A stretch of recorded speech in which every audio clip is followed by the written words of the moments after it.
To create a new company on the Eve portal, you'll need to head over to the portal homepage and click on the Add Company tab. This will take you to your account screen, which lists all of your existing accounts. If you're looking for an existing company, search for them in the search box on the right-hand side. If it's a brand new customer, click on the Add New Account button to the left and enter the details of your new customer.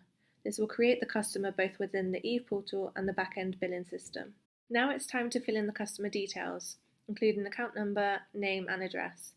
For the domain, you should use the customer's email or web domain. If they don't have one or use a generic version, make one up which resembles the company name. If the customer has requested the collaboration functionality, tick the toggle at the bottom of the screen and then click Next. This next section is where you order your new numbers. Eve has two different types of numbers, standard numbers and gold numbers. Gold numbers do cost more than standard, and all numbers have a setup cost with no monthly rental. Simply enter the area code that you're looking for and it will list all of the available numbers. This is all real time, so number availability may change. Once you've selected the number or numbers, click Next. The next screen is presentation type. So this is the default for when you create customers on the Eve portal. We're asking, do you want the customer to present all of their individual DDIs?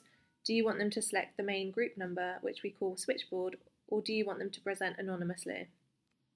Whichever option you do select, you'll need to enter a switchboard number here, then click Next. This pop-up just explains how we need to adhere to the Ofcom regulations, so we can only present numbers which we own or are authorised to display.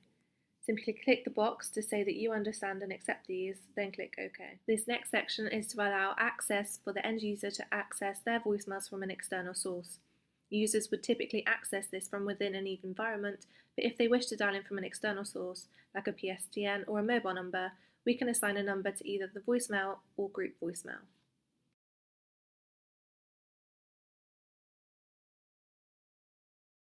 On dialing, it will ask for their Eve DDI and voicemail password to allow access. We then come to extension dialing, which tells the system whether you'd like a 3-digit or 4-digit extension dialing. We then add our internal extension ranges. Click on the plus icon in the middle. There is no monthly rental for internal ranges, we just need to let the system know what they will be. In terms of extension ranges, there are some reserved numbers, especially within the 100 range. For example, 111 is showing as reserved. Click on the link to show all existing reserved numbers and the reasons why. Now insert the start of your number range and the end, then click Next. This takes you onto conferencing. If you wish to have a conferencing bridge on the Eve platform, simply provide an external dialing number. This will be the number to dial in order to join, with each conference having its own unique PIN number. We then add the maximum number of participants. Each participant is a monthly chargeable rate and are shared amongst all conferences at any one time. Next is default call configuration. These are the default settings when creating an Eve user, including personal queue for users that are high volume. This will queue the call within the cloud and allow the caller to hear music whilst they wait. If this option is not selected and we have a call waiting, a secondary call would come through to the user via beeping in their earpiece and display on their handset.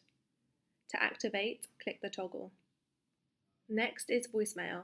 This is a personal voicemail box, so if you wish for all users to have a personal voicemail box, simply click the toggle. Lastly is ring timeout, and this is how long you want the call to ring against the user before going to voicemail or returning the busy tone. The default is currently set at 2 minutes, but alongside a voicemail, we strongly recommend that you reduce this down. Clicking Next takes us to the group barring section, so this affects all users and enables calls to either be made or calls to be barred. By default, we allow all of those shown on the left and bar all of those listed on the right. You can change these by simply clicking the toggle buttons, or by hovering you can see whether they are currently barred or unbarred. This screen is where we create the site. Every company needs to have a main site and a name. The name that you choose is important here, as the company organisation filter organises companies in an alphabetical order. So for the site to sit directly below the company, we recommend using the company name followed by the geographic location. The address will be pre-populated, which you can amend if needed, or click Next. This takes us to our daily spend limits. This is the exceptional call protection rating. This is all real time and comes in two limits: the daily spend warning, which indicates that the customer has hit this limit, and the daily spend cap.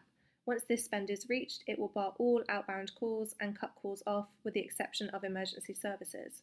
Ideally, the limits will reflect the likely spend of the customer.